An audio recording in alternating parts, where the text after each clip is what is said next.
Hariom. Knowledge plus की इस channel में हम सभी विद्यार्थियों का स्वागत करते हैं। आज हरिओम टैली क्लास नंबर 8 है। आज की क्लास को जो भी स्टूडेंट अटेंड कर रहा है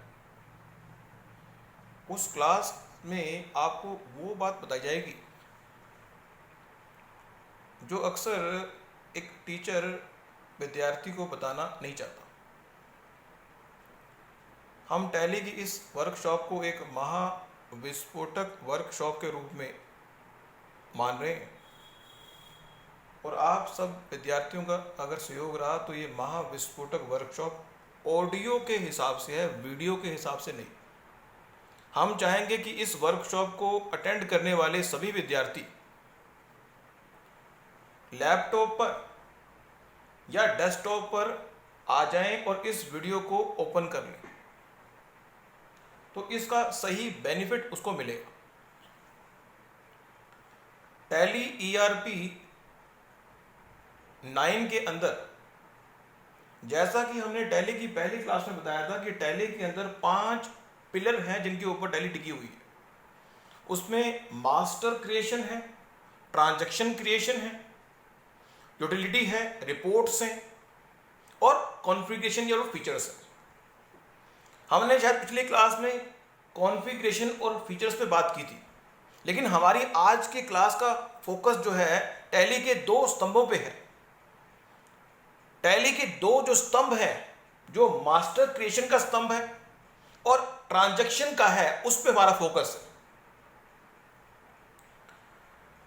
टैली में एक बार ये डिसाइड करने के बाद कि आप जो कंपनी बनाई है वो अकाउंट ओनली वाली है या इन्वेंट्री ओनली वाली है या अकाउंट विद इन्वेंट्री वाली है, उसके बाद आपके जो मेन स्क्रीन है उसमें आप क्या देखते हैं कि हमने पहले भी एक बार बताया था आपको, लेकिन अगर वो क्लास किसी बच्चे ने अटेंड नहीं की तो क्योंकि ये महाविस्फोटक क्लास है, इसमें सारी बातों की जानकारी हम आपको देने का प्रयास करें।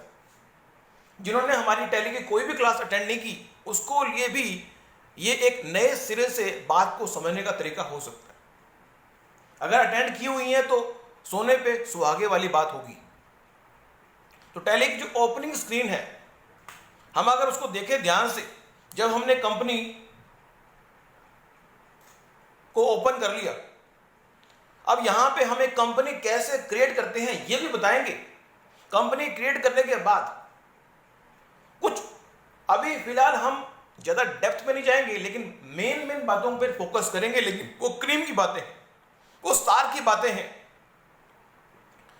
हमने F1 की दबाया, F1 के बाद हमने Alt F1 दबाया। Alt F1 की दबाते ही हमारे पास 3 ऑप्शन आ गए, सिलेक्ट कंपनी का, लॉगिन एज रिमोट यूजर का, अभी उसको हम समझेंगे नहीं, क्रिएट कंपनी का, और फिर बैकअप और रिस्टोर। बैकअप और रिस्टोर के बारे में हमने इंपॉर्टेंस बताई थी कि एज ए अकाउंटेंट अगर आप किसी कंपनी में काम कर रहे हैं तो बैकअप और रिस्टोर की इंपॉर्टेंस को समझना बड़ा जरूरी है कि यदि डेटा आपका इंपॉर्टेंट है उसका बैकअप करना और रिस्टोर करना। बैकअप का मतलब डेटा का डुप्लीकेट करना, और रिस्टोर का मतलब है कि अगर बाय चांस डेटा में कोई प्रॉब्लम आ जाती है तो हम उसकी रिकवरी रिस्टोर से कर सकें। तो वो बैकअप या तो अपनी आपके कंप्यूटर की हार्ड डिस्क में होगा या फिर किसी पोर्टेबल हार्ड डिस्क में होगा या फिर पेन ड्राइव में भी रख सकते हैं। अब उसके बारे में अगर हम बात कर लें तो यहां जैसे ही हम बैकअप क्लिक करते हैं, हमने जैसे ही बैकअप पे क्लिक किया तो हमारे सामने एक स्क्रीन आ रही है। उस स्क्रीन में पूछता है कि टैली का डेटा जो है यहां पे पड़ा हुआ है सोर्स में और कहां पे उसको बैकअप लेना है। इस टैली में यहां पे 3 कंपनियां हैं। हमने कहा डेस्टिनेशन हमने कहा डी में होनी चाहिए, हमने उसको डी कॉलन ड्राइव कर दिया। डी ड्राइव में हमारा बैकअप होना चाहिए, किसी फोल्डर के नाम से होना चाहिए। तो हमने क्या किया, डी ड्राइव में गए, हमने कहा डी ड्राइव में एक फोल्डर बना दो टैली बैक के नाम से, वहां पे डेटा को रखो। हमारी 3 की 3 कंपनियों का बैकअप वहां पे रख लो। तो हमने तीनों की 3 कंपनियों को हम चाहें तो दो कंपनियों का बैकअप भी रख सकते हैं। End of the list, end of the list पे क्लिक करते ही दो कंपनियां आएंगी, तीसरी कंपनी को सिलेक्ट करो ही ना, एंड ऑफ द लिस्ट कर दो। जैसे ही हमने ये किया तो हमारी कंपनी का बैकअप वहां पे हो गया। अगर टैली सॉफ्टवेयर के उन कंपनियों में वो दिक्कत आती है तो वहां से हम बैकअप ले सकते हैं। अगर हम इसको मिनिमाइज करें, स्क्रीन को हमने मिनिमाइज किया,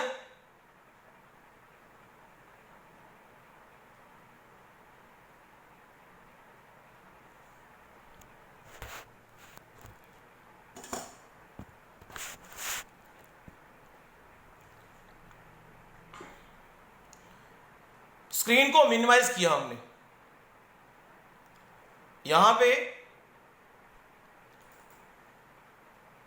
हम कंप्यूटर पे गए और यहां पे हमने डी ड्राइव पे देखा हमारी कंपनी का बैकअप, तीनों कंपनियों का बैकअप जो है वो ऐसे हो गया। और बैकअप जब होता है तो ये बात ध्यान रखने वाली है, TBK 900 अंडरस्कोर 10,000.001, फिर 10,001.001, 10,002.001 इस नाम से बैकअप होता है और तीनों कंपनियों का बैकअप यहां पे हो गया।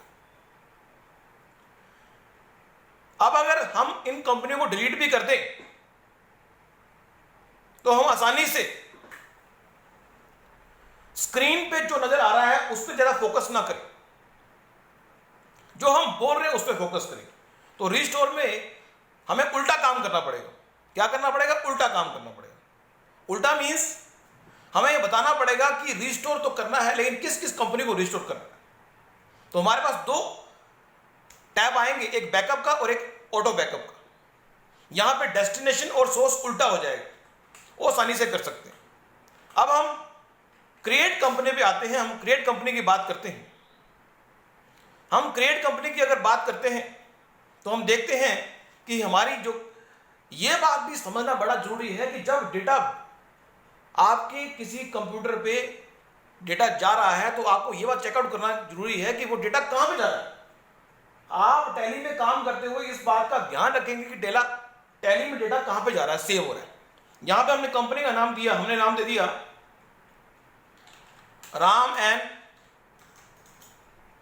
Ravi sons, Ram and Dinesh sons company का नाम दे दिया।